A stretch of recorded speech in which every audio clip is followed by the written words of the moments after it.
الفاتحة من التعليم والتعلم والإفادة والاستفادة والنفع والانتفاع إلى أرواح والدينا والديكم وواتنا وواتكم ووات المسلمين أجمعين، ثم إلى روح الحبيب عبد الله الحداد، ثم إلى أرواح أولياء البلدة ومن حضر في المجلس سابقا ولاحقا، إنه تغشر المغفرة وبركاتهم وأسرار منورهم إلى حضرة النبي محمد صلى الله عليه وسلم. الفاتحة. بسم الله الرحمن الرحيم. الحمد لله الرحمن الرحيم إياك نعبد ونستعين اهدنا الصراط المستقيم صراط الذين أنعمت عليهم غير المغضوب عليهم ولا الضالين. اغفر لي ولي. بسم الله والحمد لله والصلاة والسلام على رسول الله سيدنا مولانا محمد بن عبد الله وعلى آله وصحبه ومن والاه. قال المصنف رحمه الله ونفعنا به وبعلومه في الدارين آمين. وقد وصف الله المؤمنين في غير موضع من كتابه بالأمر بالمعروف والنهي عن المنكر، وقد حضهم في بعض المواضع على الإيمان وفي بعضها على إقامة الصلاة وإيتاء الزكاة. وقال تعالى: لعن الذين كفروا من بني إسرائيل على لسان داود وعيسى بن مريم ذلك بما عصوا وكانوا يعتدون كانوا لا يتناهون عن منكر فعلوه لبئس ما كانوا يفعلون. وقال تعالى: واتقوا فتنة لا تصيبن الذين ظلموا منكم خاصة الآية. وقال رسول الله صلى الله عليه وسلم: من رأى منكم منكرا فليغيره بيده فإن لم يستطع فبلسانه فإن لم يستطع فبقلبه وذلك أضعف الإيمان. وقال صلوات الله وسلامه بركة. بسم الله والحمد لله والصلاة والسلام على رسول الله سيدنا مولانا محمد بن عبد الله وعلى آله وصحبه ومن والاه ولا حول ولا قوة إلا بالله.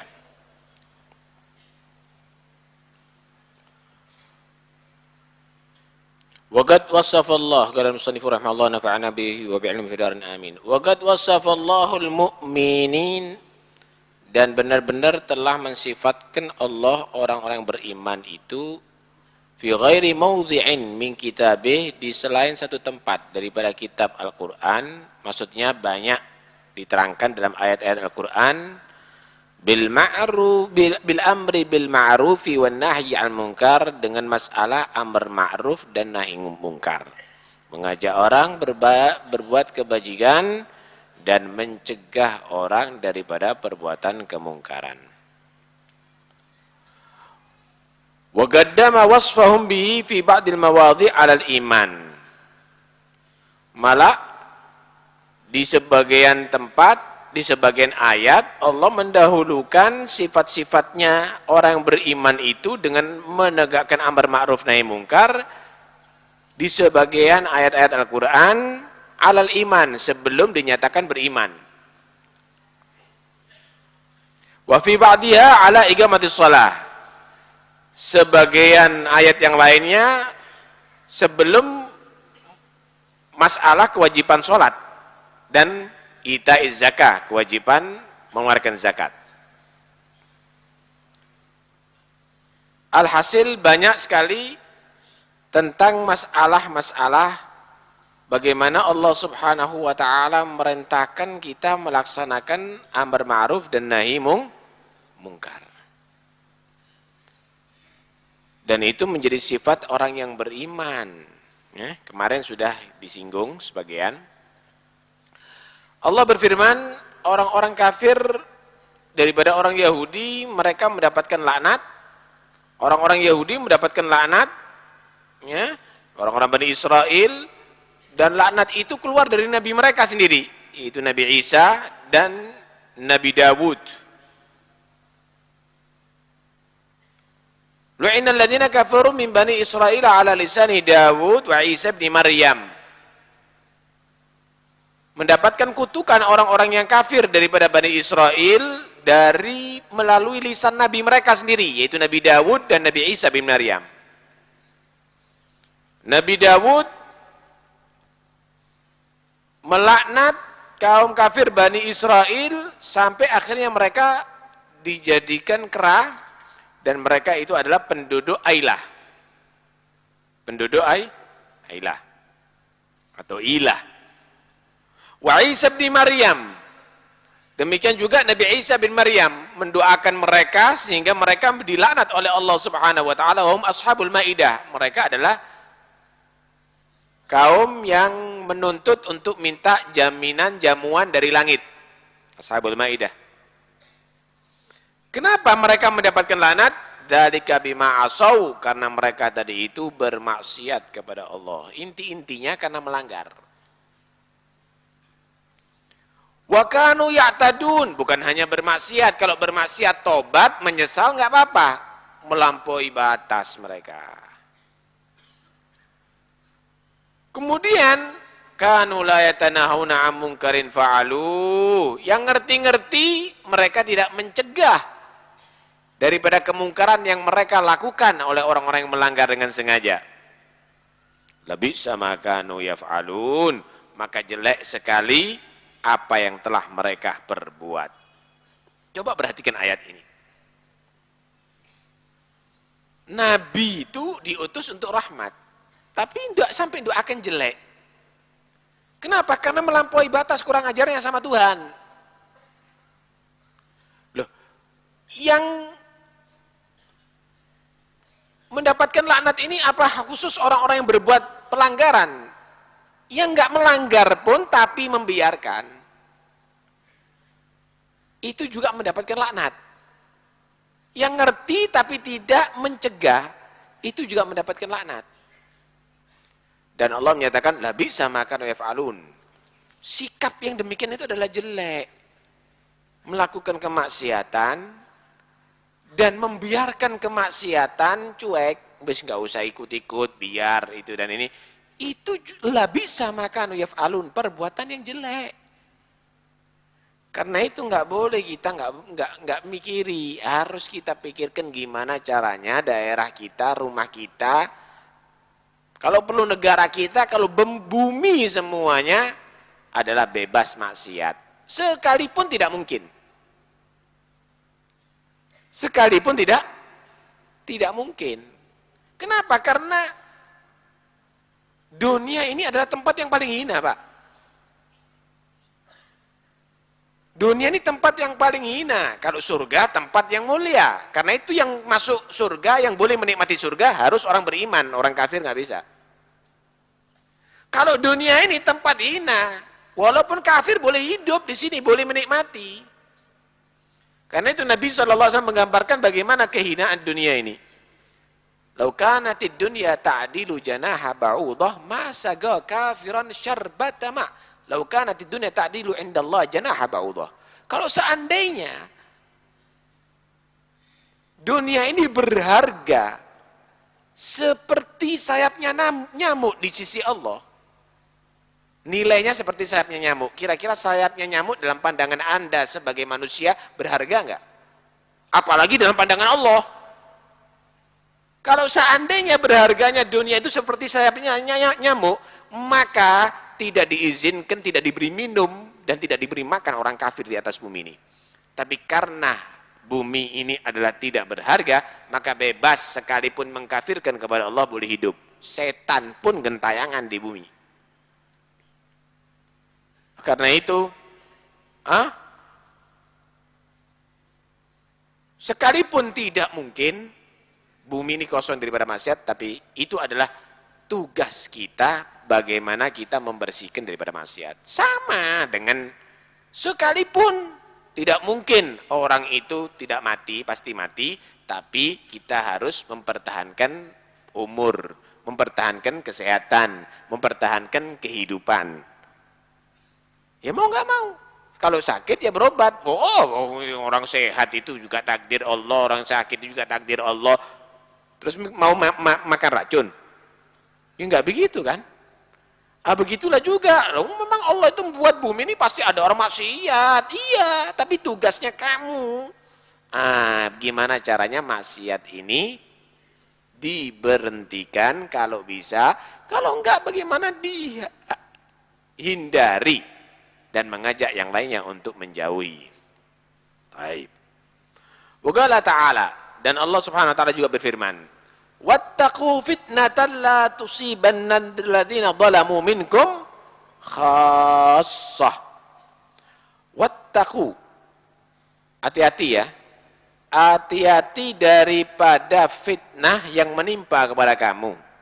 Fitnah ini bisa masalah agama, bisa masalah dunia. Kalau ekonomi namanya krisis, Kalau keamanan namanya ya mungkin tawuran, mungkin pencurian, perampokan, alhasil fitnah. Wattaqu fitnatan. Hati-hati kamu dengan adanya fitnah. La tusibanna alladziina dzalamu minkum khassah. Fitnah atau musibah yang datang itu tidak akan menimpa kepada orang-orang yang zalim di antara kamu khusus, secara khusus enggak. Tapi yang enggak zalim juga kena lo ya. Wa'lamu annallaha syadidul iqab. Ketahuilah bahwa Allah itu adalah sangat keras adabnya. Jadi ayat ini peringatan, hati-hati lo ya. Yang mendapatkan bala itu bukan hanya orang bersalah, tapi orang yang bersama orang bersalah akan dapat bala. Akan dapat bala. Sekarang gambarannya begini, kalau gara-gara kemaksiatan Pasuruan ini ada gempa, mudah-mudahan Allah selamatkan. Kira-kira yang hancur tempat-tempat maksiat itu aja atau sak masjidnya hancur, sak pondoknya hancur? Kena semuanya. Kena semuanya. Karena itu, kita ini jangan menganggap dewe-dewe, sendiri-sendiri itu hak asasi manusia. Haknya Tuhan harus dikedepankan. Haknya Tuhan harus dikedepankan daripada haknya manusia. Haknya manusia tadi itu yang bejat, itu punya hak juga. Yang jadi pelacur punya hak juga. Yang jadi banci punya hak juga. Semuanya punya hak nantinya. Haknya Tuhan dulu dong. Kita punya Pancasila, ketuhanan yang Maha Esa, kok hak asasi manusia dulu dikedepankan. Haknya Tuhan dulu. Setelah mereka menjadi orang yang patuh kepada Allah, haknya manusia, itu perutnya yang lapar supaya dipenuhi. Tuh, bagaimana itu? Gelandangan-gelandangan di tengah jalan itu, bagaimana supaya mereka tadi itu punya pekerjaan? Itu hak manusia. Jangan nanti yang jadi pelacur haknya manusia biar jadi pelacur. Goblok itu. Itu bodoh itu. Ini apa ini? Itu yang melarat-melarat itu punya hak itu, bagaimana supaya mereka tadi itu terentas daripada kemelaratannya. Itu hak asasi yang perlu diperjuangkan, bukan yang jadi pelacur kemudian atas nama hak asasi. Bukan yang pergi diskotik kemudian atas nama hak asasi. Haknya orang yang soleh ini anak-anaknya gimana? Kalau pelacur itu gentayangan, kalau banci-banci itu gentayangan, kenapa nggak dilindungi mereka? Nah ini loh, karena itu hati-hati.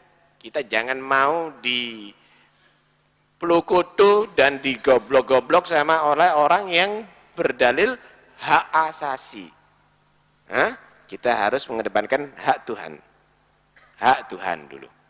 Nah, baru hak asasi. Nah.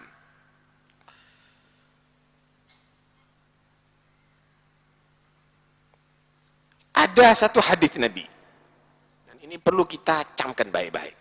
Jadi Nabi ini berbicara tentang masalah depan umat ini.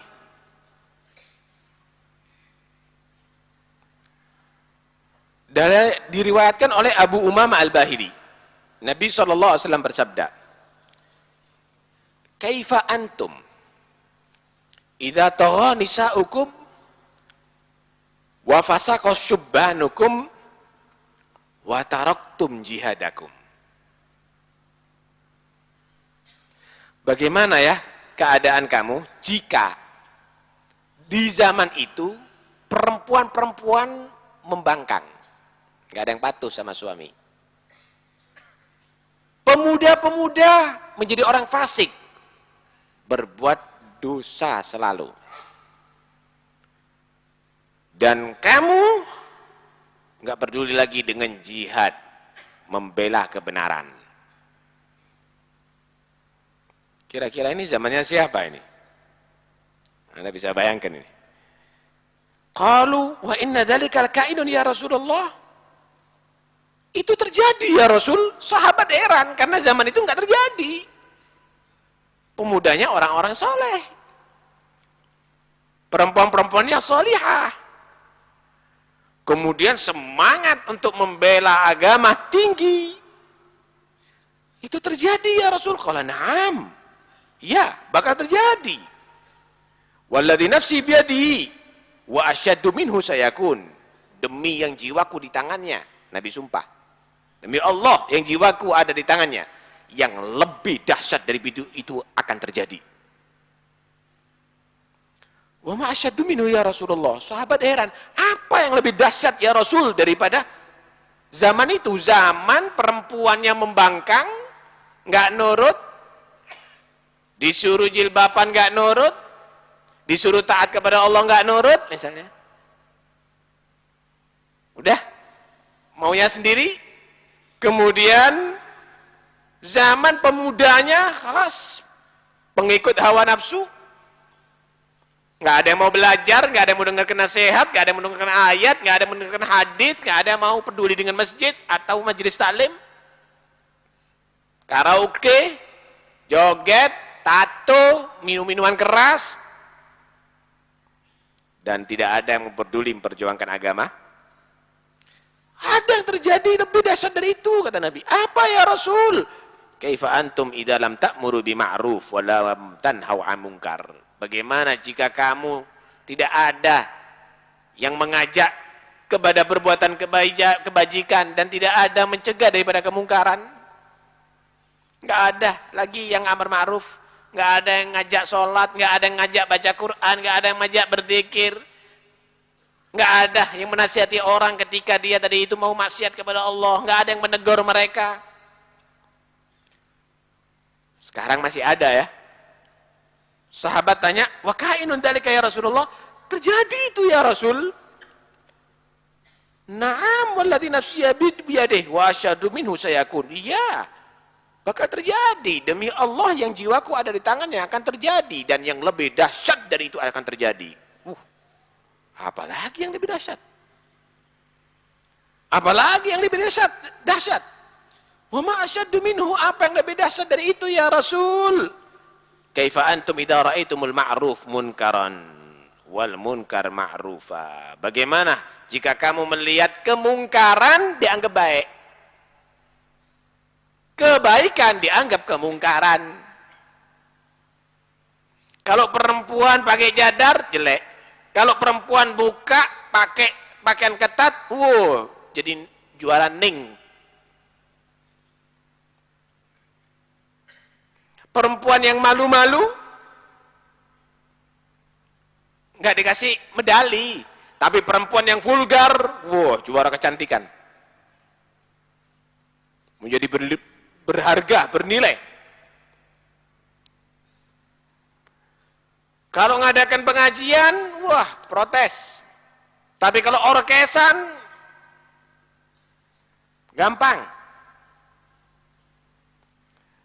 Akan terjadi zaman yang ma'ruf dinilai mungkar, yang mungkar dinilai sebagai kebajikan. Wa kainun dzalika ya Rasulullah. Terjadi itu ya Rasul nanti. Loh, kata Nabi, qala na'am walladzi nafsi biyadihi wa asyhadu minhu sayakun. Yang bakal lebih dahsyat dari itu akan terjadi. Apa yang lebih dahsyat lagi daripada itu? Wa ma asyaddu minhu, apa yang lebih dahsyat dari itu ya Rasul? Kaifa antum idza amartum bil munkar wa nahaitum 'anil ma'ruf. Kamu bisa bayangkan bagaimana kalau orang ngajak-ngajak berbuat mungkar, malah mencegah orang berbuat ma'ruf, berbuat baik. Jangan baca kitab tok kamu itu. Baca majalah supaya kamu tadi itu terbuka akal kamu, tambah ketutup, tambah gendeng.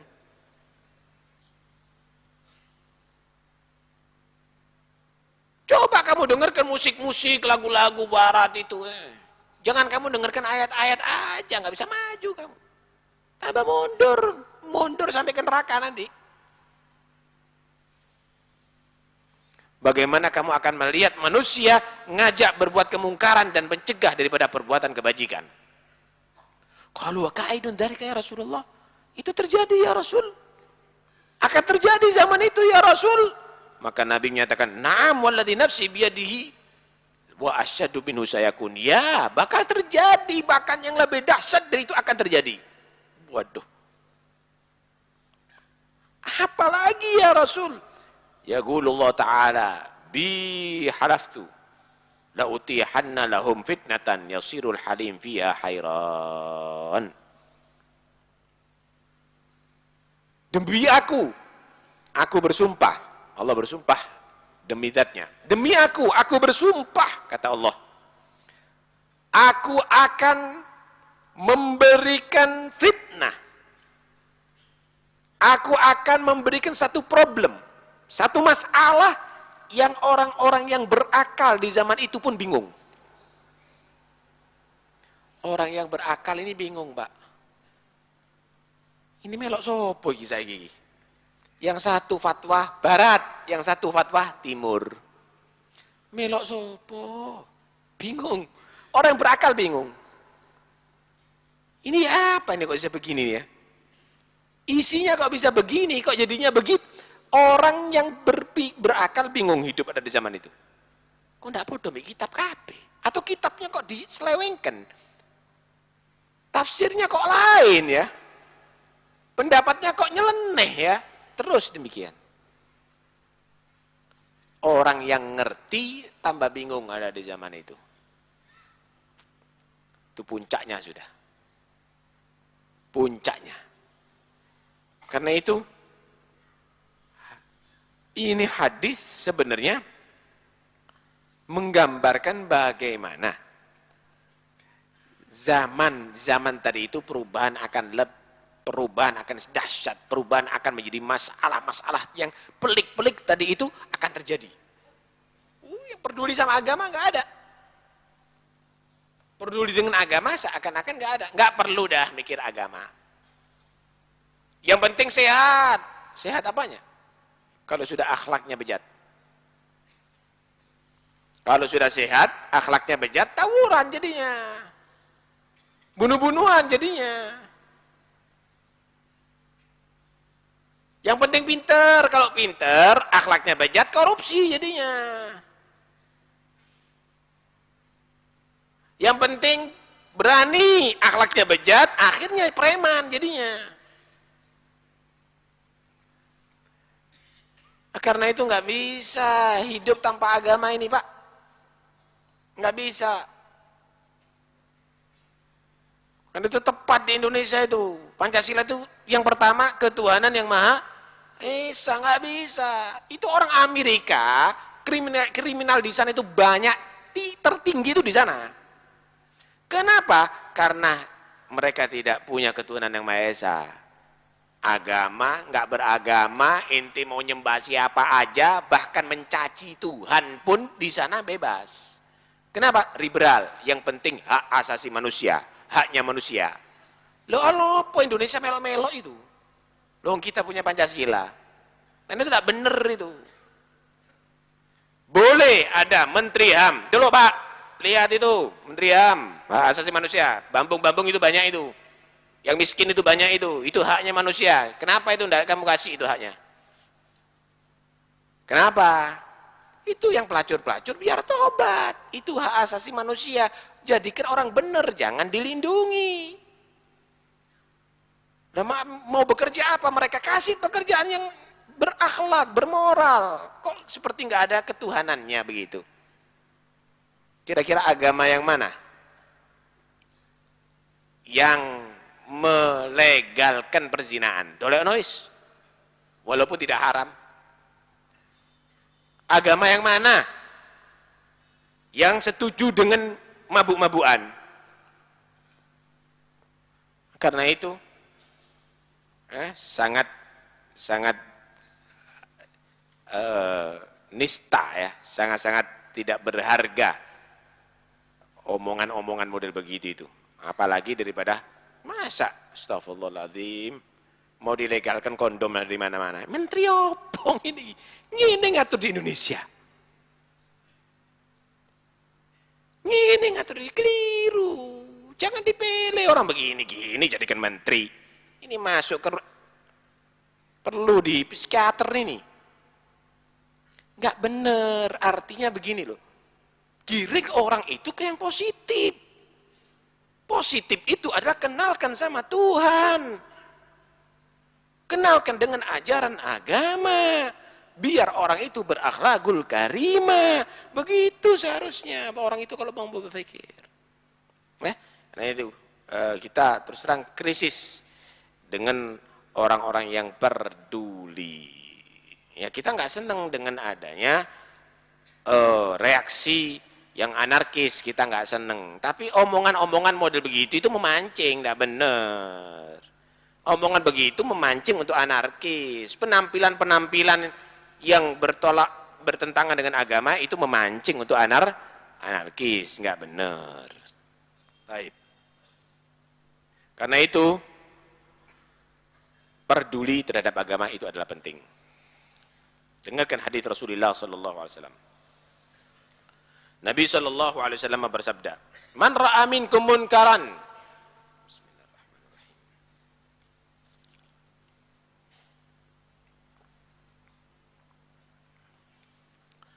Man ra'a minkum munkaran falyughayyirhu bi yadihi. Fa in lam yastati' fa bi lisanihi.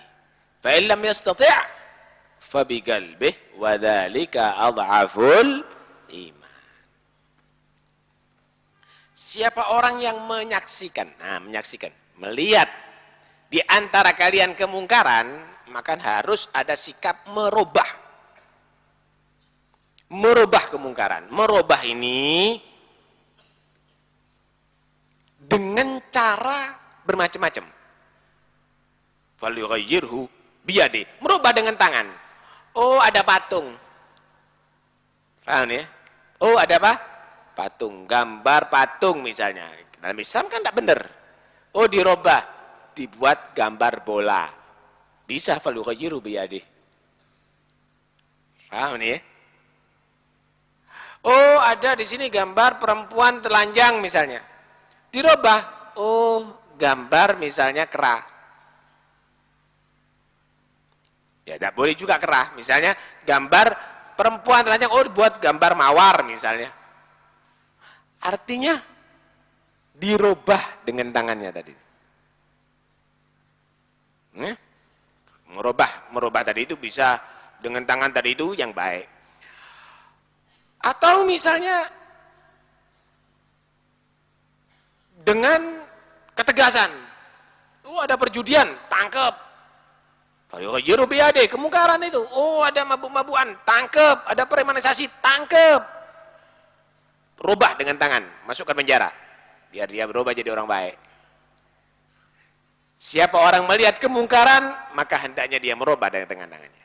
Fa illam yastati', kalau enggak bisa dengan tangan, fa bilisani, dengan omongannya. Oh, mungkin nasihatnya ulama. Atau nasihatnya dokter, misalnya ini pengaruh narkoba itu dan ini, nasihati sama dokter begini, begitu, itu dan ini, kasih bimbingan, fa bilisani, bisa. Fa illam yastati' fa bi qalbi, kalau enggak ya dengan hatinya. Dengan hatinya apa? Doakan dia mudah-mudahan dapat hidayat. Atau misalnya dia tidak boleh setuju dia berbuat maksiat. Ya, aku enggak setuju dia ini berbuat mungkar.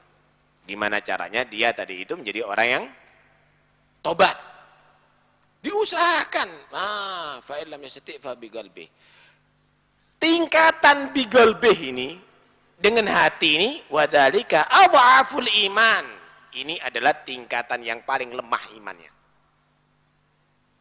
Riwayat yang lain, laisa wara'a dzalika mithqalu dzarratin min iman. Enggak ada setelah dengan hati itu yang lebih setelah dengan hati itu tidak ada setitik pun daripada iman.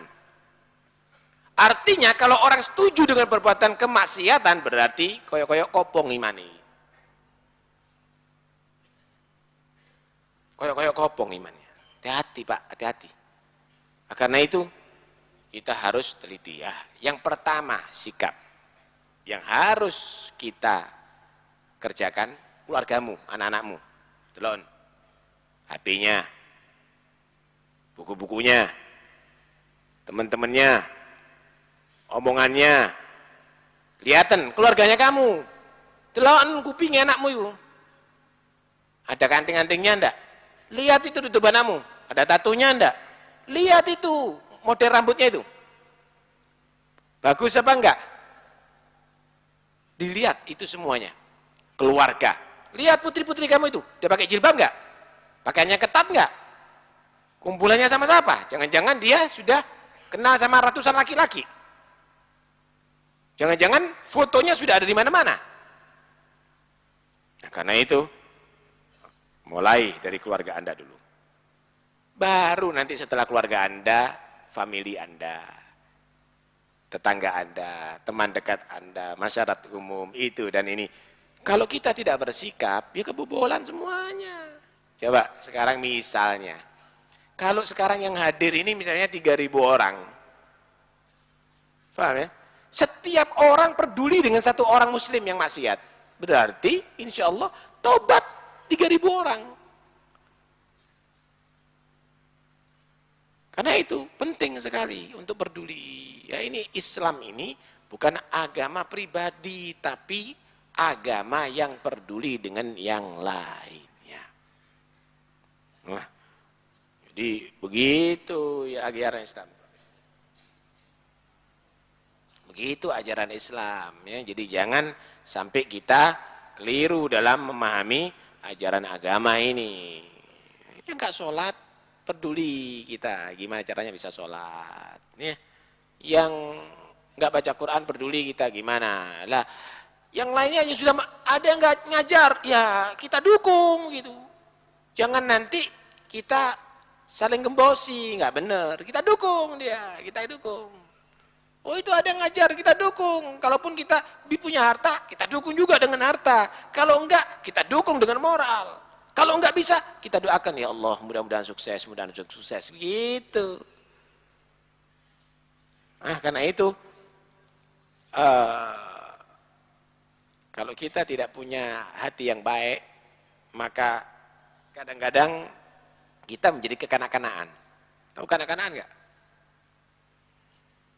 Ada orang yang amar ma'ruf nahi mungkar, kita anggap saingan. Saingan. Ya enggak benar kekanak-kanaan ini. Inti kalau begitu, coplot aja jubahnya, serbannya. Inti belajar lagi, ada etika. Saya mau tanya, kalau misalnya ada 1.000 orang sakit, kemudian ada satu dokter sukarela, dia ditugaskan untuk mengobati orang 1.000, keberatan enggak? Berat dia, datang dokter yang lainnya, dok, gimana kalau saya membantu Anda? Senang enggak kira-kira? Alhamdulillah. Datang 10 lagi dokter, alhamdulillah tambah ringan. Datang 100 dokter, tambah ringan jadinya. Begitu juga masalah umat ini banyak. Satu orang mengajak amar ma'ruf nahi mungkar, enggak mungkin akan bisa mengatasi semua problema umat ini semuanya.